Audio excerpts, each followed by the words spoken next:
Hello, ladies and gentlemen. As promised, I'm here on Friday with my good friend Eric Reese to have another walk and talk. And this should be a very interesting talk. But one quick story about Eric. I'll call him Rick. I call him Rick. But, That's fine. one quick story about you. We met in Ohio, in Dublin, Ohio. We went to the same church, and one day the whole stake had a temple trip at the Washington D. Temple, Yeah. Washington D.C. Temple, and we did a big caravan there. And this is an embarrassing story about me, but a nice story about Rick. Rick's son, I call him Rick's son. Anyways, my wife and I got in an argument the day before, or the morning that we were heading out, and it's like an 8-hour drive to Washington D.C. And I was so angry at first. I did not speak, but then I got into this funk, and I did not say one word for 8 hours, if you can believe it. I'm so embarrassed about it. In fact, a couple of hours into it, I thought, I cannot put my family through this, but I could not release it. It was like cat got my tongue. I was this dark feeling coming over me. I don't know if you remember. When we got to Washington, D.C. and about to check in the hotel, I was in a not a very good spot, and we asked Rick's son to give me a blessing, and immediately the cloud lifted, and it just changed my whole attitude. I was just in a funk. I just couldn't. Anyways, so he's come to my rescue many, many times, and I don't want to go into too much detail about that. There's a lot of personal stuff, but he's an amazing guy. He'll do anything for you, and he's done so many things for me. And he's younger than me. How many years younger? 3 or 4, maybe. 3 or 4 years younger. Yeah. I thought it was more than that. Well, As we get older, it gets less and less. You are 60. 62. 62. Okay, so 5 years. 5 years. Okay. As we get older, the gap gets smaller and smaller. But when we first met, I think he felt the gap. I was just a young whippersnapper. Yeah. So, no, I never really cared. Yeah. I mean, it didn't bother me at all. But anyways, where was I? So I'll let Rickson talk, and I said that we kind of want to talk about the trials of life and a little reminiscing and this and that, but it's something that the younger generation might benefit from, as it's a tough world out there, and I'd hate to be growing up in this day and age, but I hope we can turn things around. But we'll try not to get too churchy or too political, but that's what the world we live in, so forgive us if we... Didn't you say at the beginning of another video too? Yes, I said that yesterday. I did, but I think some viewers will, trigger warning. We may say a word. We might say the word church or faith. Well, you don't have to worry about being demonetized, right? You're not even monetized yet. No, but they might. They could pull the video. But anyways, let's walk and talk. We're here at Dimpledale Park in, I think it's Draper, or Sandy. Maybe it's Sandy. Is it Sandy? I don't know. Maybe it's Sandy. And we're going to go to another place, but Rick's limited on time, so we, along the way to this other place I was going to try to get to, I said, this looks nice. This is a horse property. A lot of people ride their horses here, so I don't know. I've never seen this before. Yeah, so... You should let him see that view of the mountain. Oh, yeah. So this is what we are backing up against. Yeah. That's the view we got. Yeah, that's our view. Unfortunately, you get this view. No. That's a good view. There's a good view. There's a good. This is not a good view. Well, one word about Mark is Oh no, you don't have to see something nice about me. No. Oh man, look at that spider. That is huge. But anyway, let's go. Spider. That is a huge spider. I don't know if we can get it. That's huge. Okay. Go ahead. He's been one of those lifelong friends. I don't know about all the viewers out there, but pretty much when you kind All of four change, of them. All four of them. when So you don't get change nervous. careers and move locations and all that, Yes. friendships kind of come and go. It's not that, Yeah. not that you dislike the people, your lives move on. But Mark and his beautiful wife Atsuko have just stayed lifelong friends. We've lived apart much of our time, but it's, you know, when you were flying around, you'd come stay with us in Tokyo. Yeah, yeah. And when we'd come here, we'd visit you. It's just, Mark's always been an excellent friend. There's a common theme here. A lot of my good friends have Japanese wives, and I mean, it's not by design, but my wife is Japanese, and she hits it off so well with your wife, your beautiful wife, Yoko. And we hit it off. So Yes, it's great. yeah, When we we hit get it off, together, yeah. they do their thing and we do our thing. Yeah. It's not too many times where both spouses are friends, right? Yes, yes. So that, yeah, I've been blessed with so many good friends that way, and a lot of times there is that Japanese connection. Yeah, there is. And I don't necessarily set out to make that happen, but it just kind of happens. Yeah. But anyways, Life is about connections, right? yeah. So I would classify Erickson as being a very successful person, and he doesn't consider himself that, I know. But I kind of want to maybe go back, just talk a little bit about your history, and maybe where you were born, where you grew up, and very quickly, and then get into the post-mission years. Post-traumatic. Oh no, post-mission. Born in Provo, Okay. and then raised between Provo, Tempe, Arizona, and Calgary, Alberta. Canada. Yeah, Calgary, Alberta, Canary. The Canadians say Calgary. Calgary. Yeah, Calgary. Oh, interesting. We all but say Calgary. I stuck with the American pronunciation. Okay. So I was raised by a single mom. Okay. She had a previous marriage before my father, Right. and had six kids with her first husband. Oh, my heavens. And both of them were in the show business. Right. They started off in, my mother was born in Canada, but spent her teenage and then early adult years in Cody, Wyoming, Right.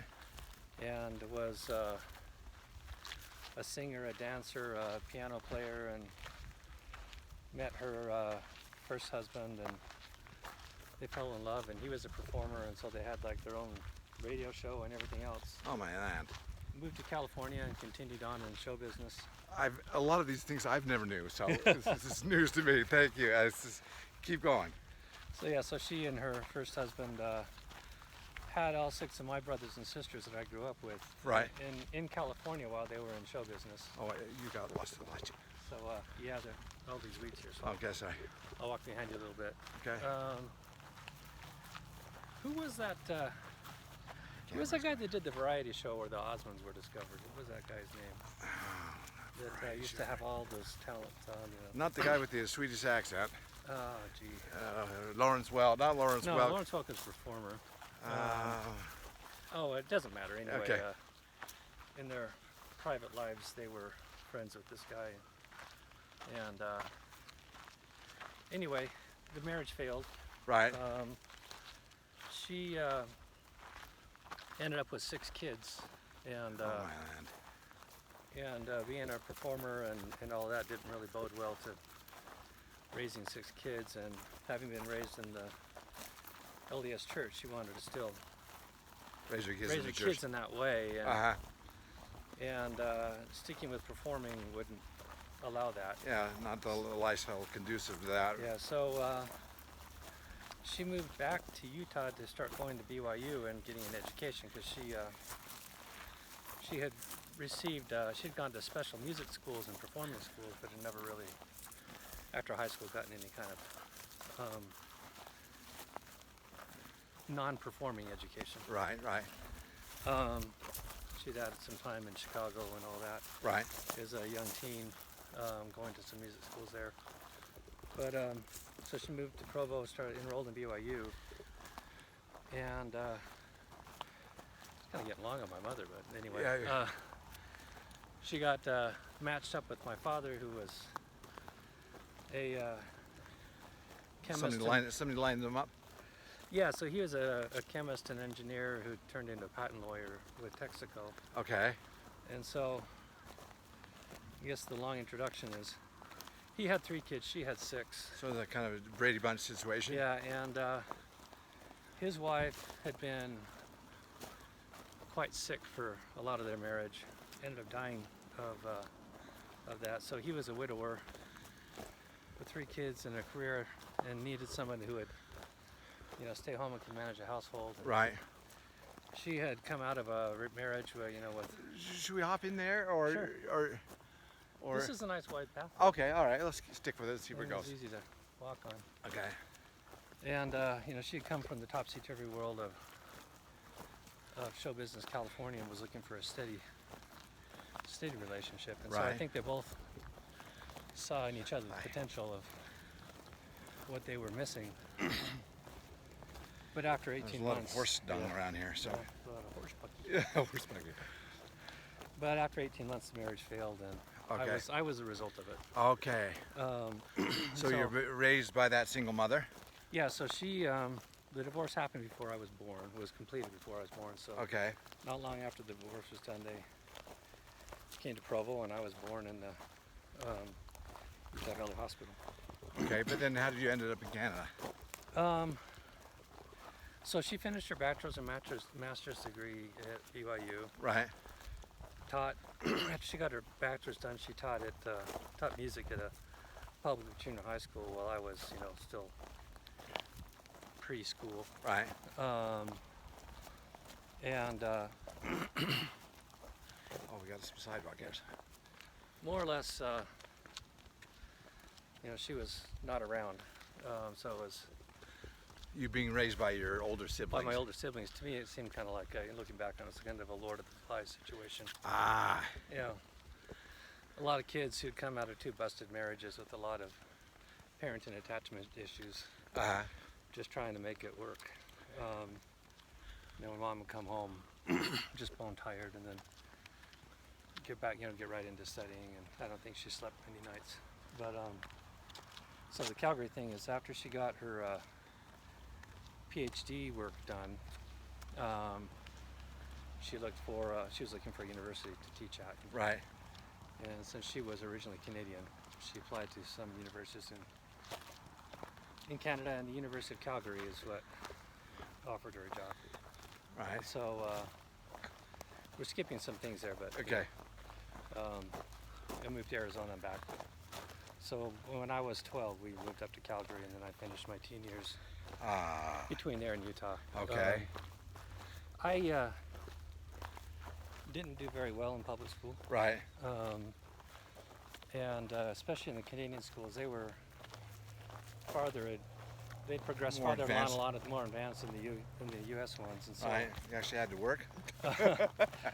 no, I was completely lost at mathematics, and the Canadian teachers wouldn't give me a break on usage of American spelling or American grammar. And so I thought I was doing okay in English, but would get these horrible grades because of all my spelling errors. Right. Because I didn't spell color C-O-L-O-U-R. Oh my heavens, yeah. And I didn't spell center, it's C-E-N-T-R-E. Right. So I ended up asking my mom to let me join my sister and brother-in-law at her house in Provo. Right. So she had kept her house in Provo that we grew up in. And who was in that house? My sister and, well, actually, it had been split, so it was 2 apartments. So it was kind of where my siblings would live when they were married students at BYU. Okay. But So- your mom remained in Canada? My mom stayed in Canada. She had her job there. I was failing in Canadian school, and they wanted, the guidance counselor was trying to move me into a vocational thing to become a mechanic or a carpenter. Right, right. And I remember one time sitting in his office, and he was going through my grades and saying, what are we going to do with you here? Yeah, you're a failure. Without saying it in so many words, that's what he said. Okay. And we really think you should go to vocational school. And I'd learned to be quiet and be passive. That's the way I survived the Lord of the Flies situation of my home, of my upbringing. And that was mostly in Provo, that Lord of the Flies situation? Yeah, because my mom was Not there. teaching and going to school, just not there. Okay. And my siblings, were in charge. Right, Um, and probably annoyed with you, or not? Yeah, but they were usually fighting each other, and Ah. so I just, you know, lots of contention. Everybody has a very strong personality in my family, Right.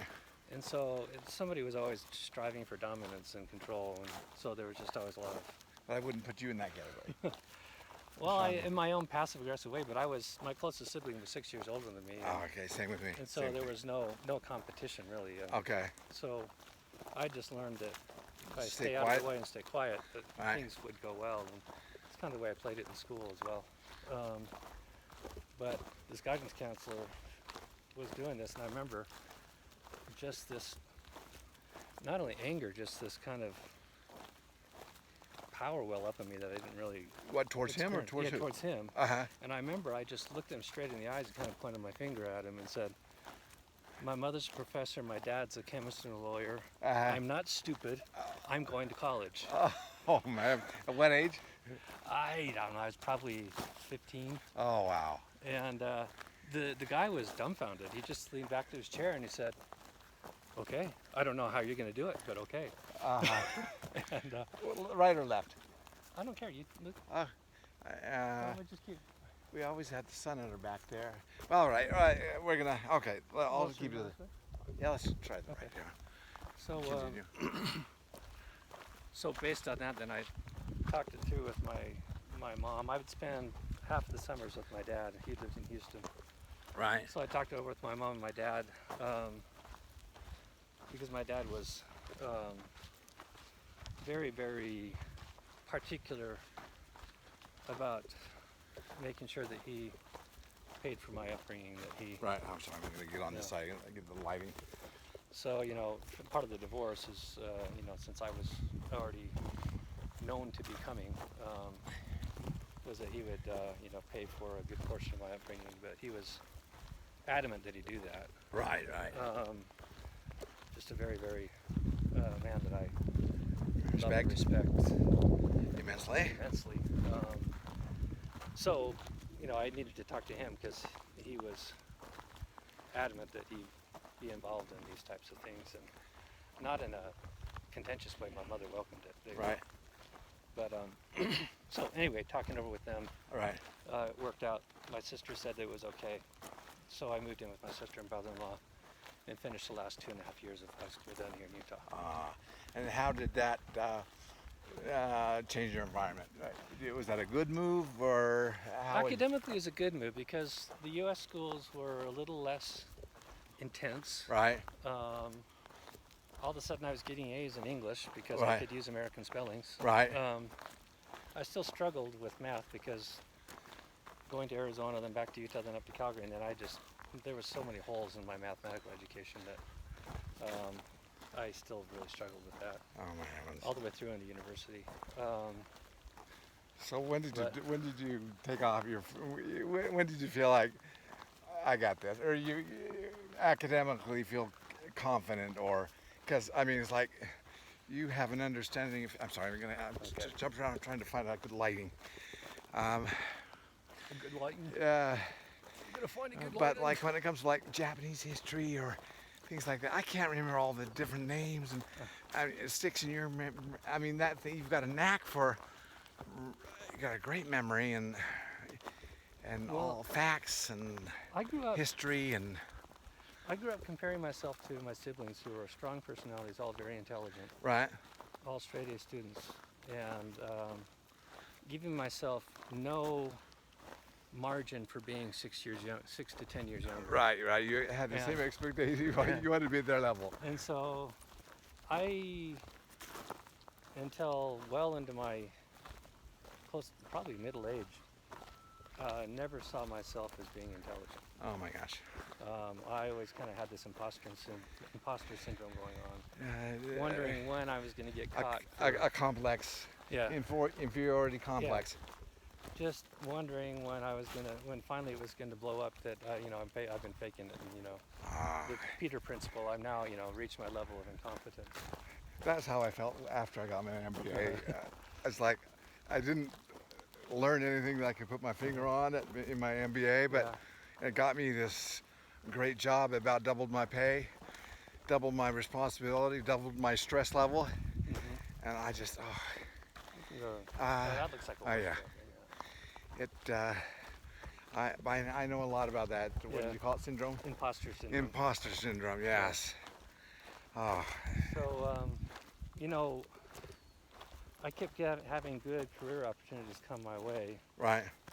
and people outside me would tell me that, well, you've earned that, you've demonstrated that, and I just always figured that I was just somehow lucky. Right. Right. And each time I'd get the new role, and I would feel like, oh, geez, when are they going to fire me? Just because I couldn't, I couldn't give myself the credit for it. But Right. I think the biggest help was my mission. Right. I had no self-discipline about studying, and so when I got to college, the holes in my education combined with very bad self-discipline about homework. Should we take this, see where it Sure, goes? sure.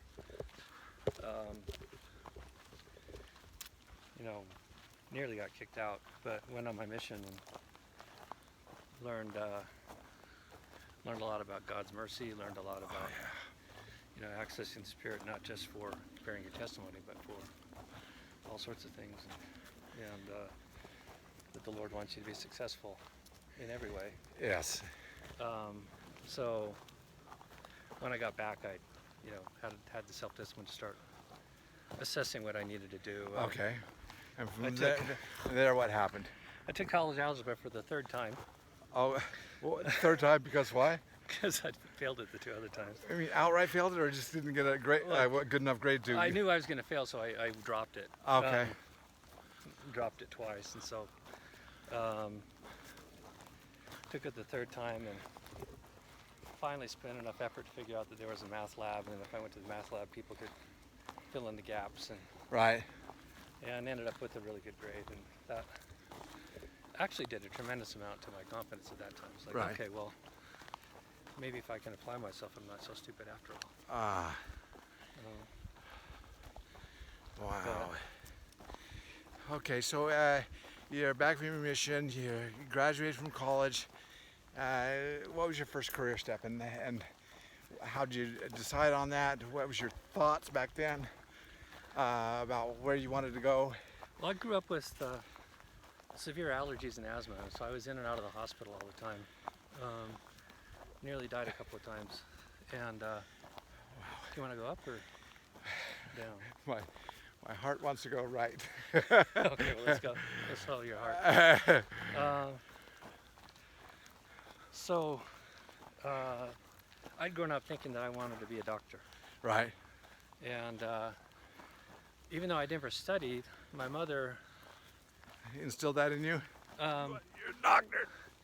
no, she obviously being kind of the professional class, having been a professor, and she was one of the first female professors in her area, and Right. did groundbreaking research and was traveling the world, even at that time when the Soviet Union, into the Eastern European states to present her research. So she obviously was she didn't push me, but she was supportive. Okay.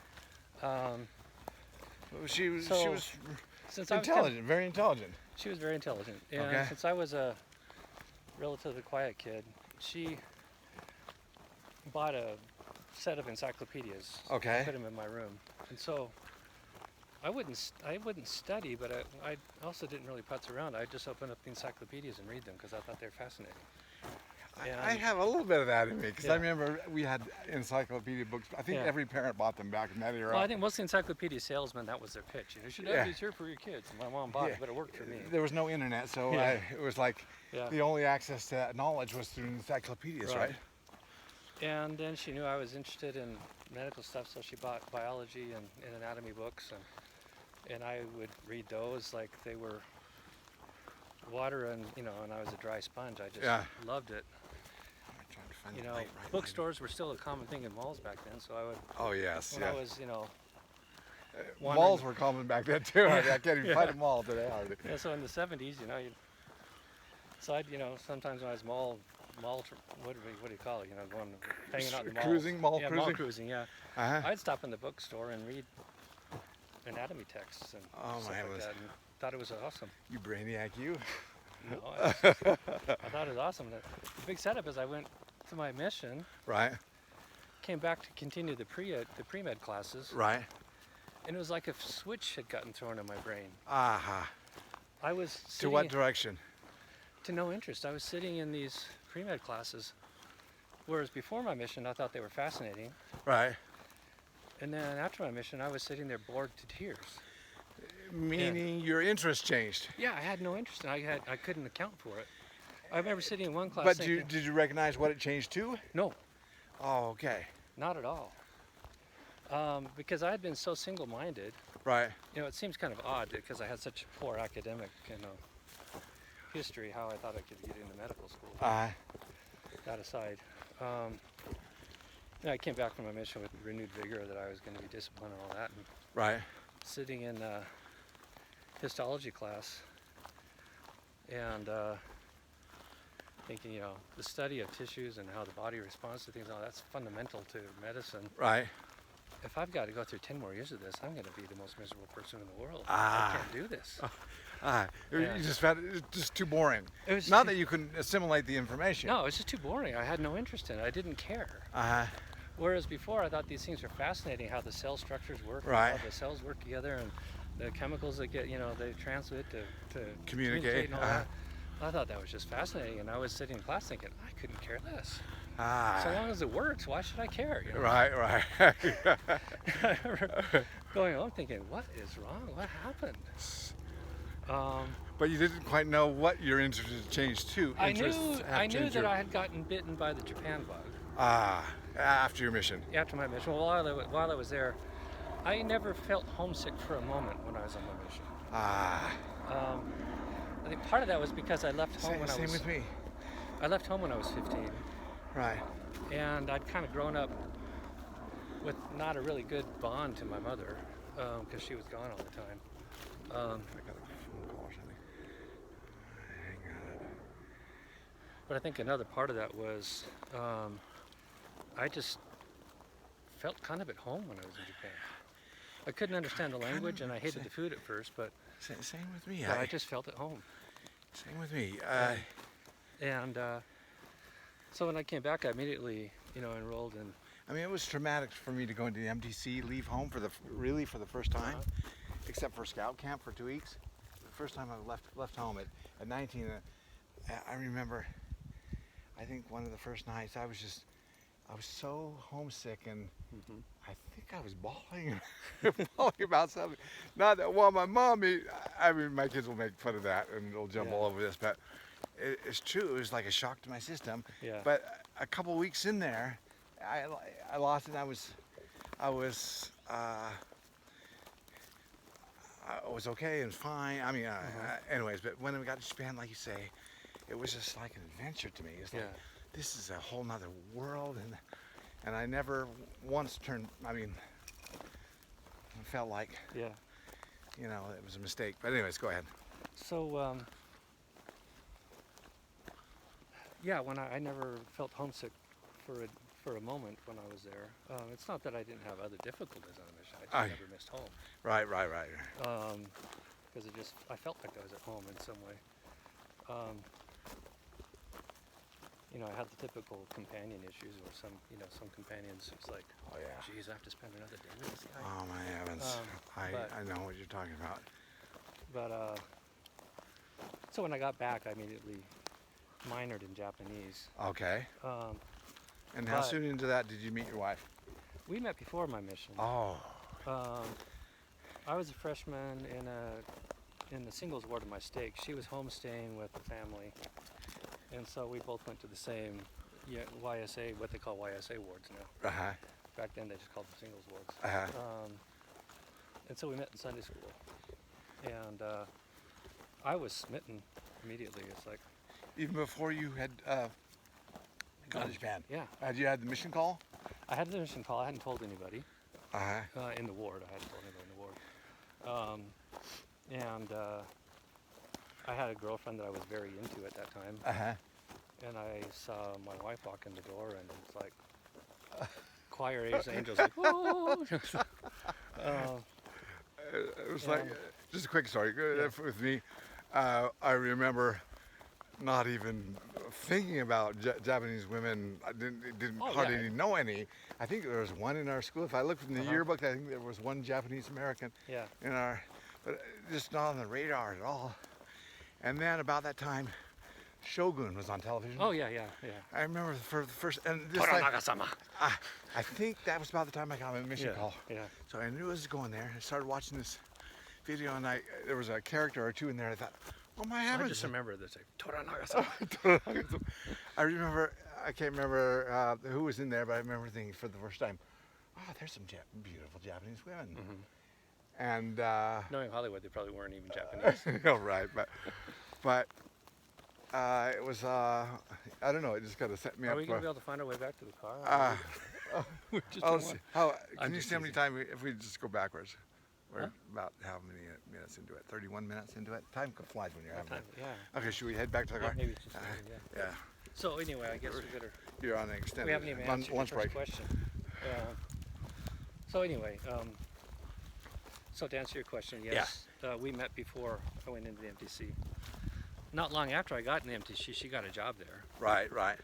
And at the MTC, I didn't miss home, but I hated it for different reasons. I hated Right. it because the way they were teaching Japanese just didn't work for me. Ah, They were teaching it, this plus this is that. It was very mathematical. right, right. And I would sit in the classroom of language studies, and it felt like, Charlie Brown's teacher was up there going, wah, wah, wah, wah, wah. Ah, it just didn't register with you, huh? So I didn't act out in any way. I just kind of glazed over and Right, right. kind of was there in body, but not in mind. And to be in language classes for most of the day. Most of the day, Oh man, it was that's brutal. torture. So my wife, I'm just going to refer to her as my wife here Okay. because she's a private person. Yes. She was friends with some of my MTC teachers, and they knew that we were not a thing at all at that time. Right. They knew that she knew me. Right. And